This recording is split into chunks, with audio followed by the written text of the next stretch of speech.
All right, today we are diving into a really profound novel by Matt Haig called The Midnight Library, and it all boils down to one incredibly powerful question, one that I think gets to the very heart of what it means to be human and to have regrets. I mean, really stop and think about that for a second. What if you could just undo every single decision that you look back on and wish you'd done differently? You know, take that other job, stay in that band, move to that country. Well, this is the exact unbelievable opportunity that's given to the protagonist of this story. So, to explore this amazing idea, we first have to meet our main character, Nora Seed. And when we meet her, she is at absolute rock bottom. She is completely convinced that her life has just been one big, meaningless string of failures. And look, Nora's feelings they're so relatable, right? She's just lost her job, she's grown totally apart from her brother, even her cat has died. She is literally drowning in a sea of what-ifs, just completely paralyzed by the sheer weight of all her past decisions. But here's where it gets interesting. Just as she decides to end it all, she doesn't find nothingness. Nope. Instead, she finds herself in this very, very strange, almost magical place. A place that holds the key to every single life she could have possibly lived. Okay, so here's how it works. This place, the Midnight Library, it's this infinite space, and every single book on every single shelf contains an alternate reality. It's a life that branched off from a different choice Nora could have made, big or small. All she has to do is open a book, and she can experience it. And this quote, wow, it just perfectly captures the massive scale of the opportunity she has.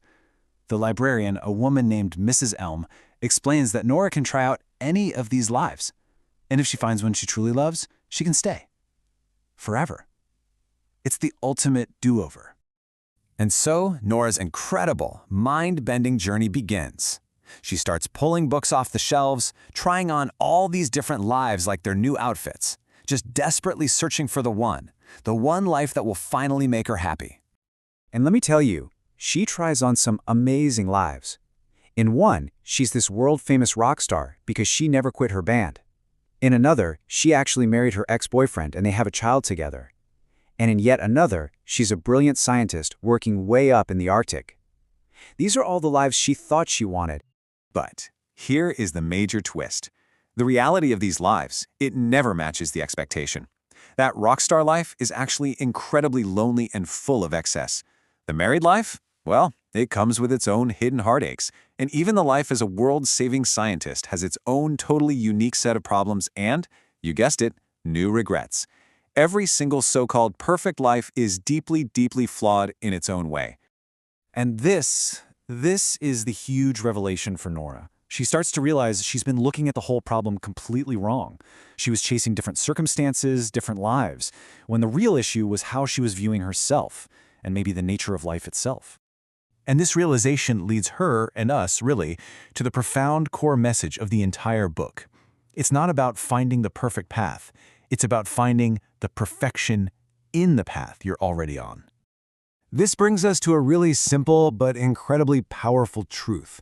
The whole idea of a flawless, regret-free life, it's a total fantasy.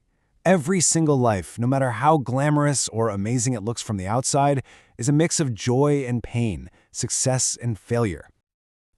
This quote just nails it, doesn't it? It completely reframes what we should even be striving for. You see, a good life isn't about avoiding mistakes. No way. It's about growing through them. It's about resilience and learning and just having some compassion for ourselves. So, what Nora ultimately learns is that happiness wasn't waiting for her in some other, better life. It was waiting for her all along, in the acceptance of her one, real, kind of messy, and beautifully imperfect life, right here, right now. So, armed with this totally new perspective, Nora makes her final choice. She decides she doesn't want an alternate life. She wants her life back, with all of its flaws and, more importantly, with all of its potential. And when she does return, she sees everything with brand new eyes. All the small, ordinary things that she used to overlook, now they seem extraordinary. The simple beauty of just playing the piano, a conversation with a friend, the potential for new relationships, these are the things that actually make a life rich. And this is the book's final beautiful message for all of us. The value of your life isn't determined by your achievements or your lack of regrets. The value is in the very act of living it, and just being present for the whole complicated, wonderful, and yeah, sometimes painful experience. So I guess I'll just leave you with this thought. Instead of always wondering about all the lives we could have had, what if the real challenge, the real adventure, is to find the magic that's hidden in the one we've actually got? Something to think about. Thanks for listening.